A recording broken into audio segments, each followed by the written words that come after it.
안녕하세요. 말씀대로 믿고 살아가는 큐티인 가족 여러분, 새로운 한 주가 시작되었습니다. 이번 주는 누가복음 20장에서 21장 초반까지 말씀을 함께 묵상하며 예수님의 마지막 가르침과 십자가를 향한 여정에 동참하려고 합니다. 오늘은 내 사랑하는 아들을 보내리니 라는 제목으로 포도원 비유를 통해 하나님께서 마지막으로 보내신 사랑하는 아들 예수님의 모습을 묵상합니다. 포도원 농부들이 주인의 아들을 거부했듯이 이 세상은 구원자로 오신 예수님을 거부했지만 하나님은 그 거절당한 돌을 모퉁이의 머릿돌로 삼으셨습니다. 이 시간 여전히 지저스 론을 고백하며 우리를 구원하시려 이 땅에 오신 사랑의 아들을 깊이 만나는 복된 시간 되시길 바랍니다. 누가복음 20장 9절부터 18절까지입니다. 그가 또 이 비유로 백성에게 말씀하시기 시작하시니라. 한 사람이 포도원을 만들어 농부들에게 새로 주고 타국에 가서 오래 있다가 때가 이름에 포도원 소출 얼마를 바치게 하려고 한 종을 농부들에게 보내니 농부들이 종을 몹시 때리고 거저 보내었거늘 다시 다른 종을 보내니 그도 몹시 때리고 능욕하고 거저 보내었거늘 다시 세 번째 종을 보내니 이 종도 상하게 하고 내쫓은지라. 포도원 주인이 이르되 어찌할까 내 사랑하는 아들을 보내리니 그들이 혹 그는 존대하리라 하였더니 농부들이 그를 보고 서로 의논하여 이르되 이는 상속자니 죽이고 그 유산을 우리의 것으로 만들자 하고 포도원 밖에 내쫓아 죽였느니라. 그런즉 포도원 주인이 이 사람들을 어떻게 하겠느냐. 와서 그 농부들을 진멸하고 포도원을 다른 사람들에게 주리라 하시니 사람들이 듣고 이르되 그렇게 되지 말아지이다 하거늘 그들을 보시며 이르시되 그러면 기록된 바 건축자들의 버린 돌이 모퉁이의 머릿돌이 되었느니라 함이 어찌미냐. 무릇 이 돌 위에 떨어지는 자는 깨어지겠고 이 돌이 사람 위에 떨어지면 그를 가루로 만들어 흩으리라 하시니라. 오늘 본문에 나오는 이 포도원 이야기는 그 당시 아주 익숙한 세팅으로 시작이 됩니다. 익숙하다는 말은 이 땅을 가진 소유주가 그 땅을 경작하기 위해서 농부들을 고용합니다. 그리고 그 농부들에게 계약을 맺으면서 그 농부들이 수확한 양의 일정량을 세로 주인에게 바치면서 같이 공존하는 아주 익숙했던 세팅으로 이 이야기가 시작되는 것이죠. 그래서 당연히 농부들을 고용해서 그 포도원을 가꾸도록 한 이 주인이 멀리 있지만 자기의 종을 보내서 이 농부들로부터 약속했던 세를 거두러 보낸 것입니다. 그런데 그 종이 그 세를 거두러 왔는데 이 농부들이 말을 안 듣고 오히려 그를 때려서 쫓아냅니다. 두 번째 종을 보냅니다. 여전히 그 종을 때려서 상처를 주고 보냅니다. 세 번째 종도 똑같이 하는 것입니다. 그래서 이 주인이 안 되겠다 싶어가지고 자기 아들을 직접 보냅니다. 자기 아들을 보내면은 혹시 이 농부들이 그의 이야기를 듣고 약속했던 세를 주지 않을까 해서 말입니다. 그런데 농부들은 다른 생각을 합니다. 저 아들은 상속자이다. 저 아들을 죽이면 이 포도원은 우리 것이 되지 않겠느냐 하면서 그 아들을 잡아 죽이는 것이 오늘 이야기입니다. 이럴 때 주인이 어떻게 하겠냐는 것이죠. 이렇게 얘기합니다. 16절 와서 그 농부들을 진멸하고 포도원을 다른 사람들에게 주리라. 당연히 이러지 않겠습니까? 언제까지 주인이 참고만 있겠습니까? 그것도 자기 아들을 잡아 죽인 그 농부들을 가만히 둘 리가 없지요.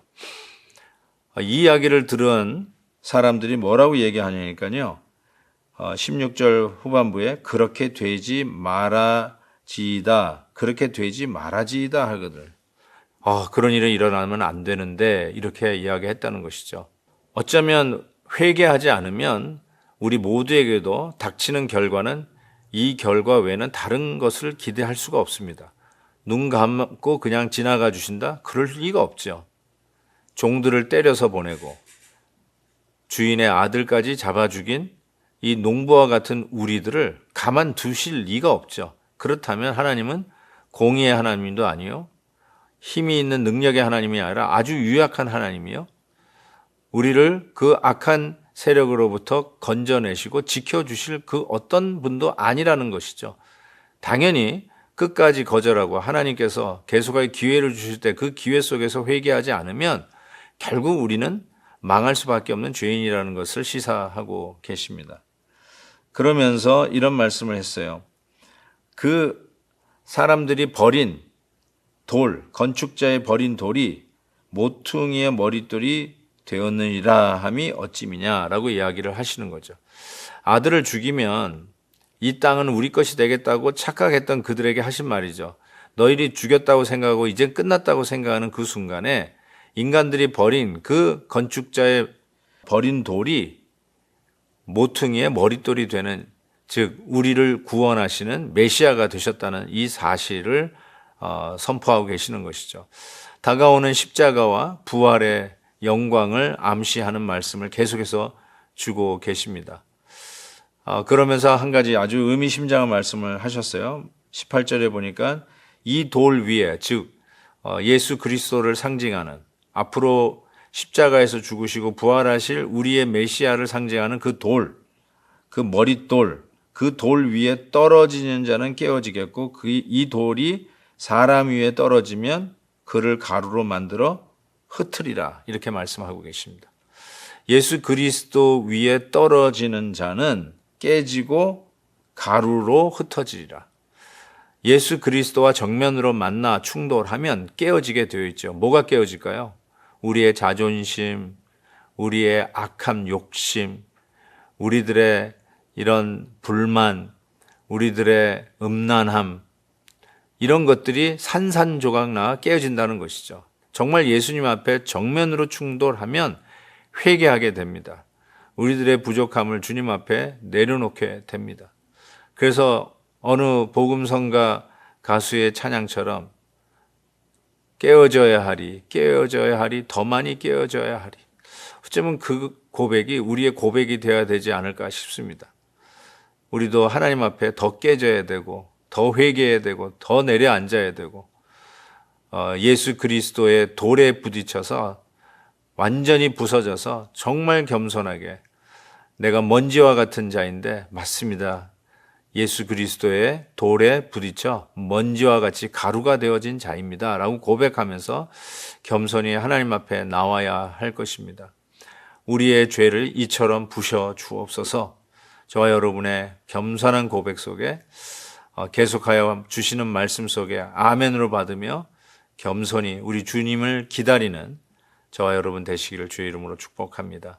하나님 아버지, 우리가 주님을 받지 아니하고 영접하지 아니하고 버티다가 결국은 망할 수밖에 없는, 모든 사람들이 그런 일은 일어나면 안 되죠 라고 하는 그 일들이 얼마나 많이 일어나고 있습니까?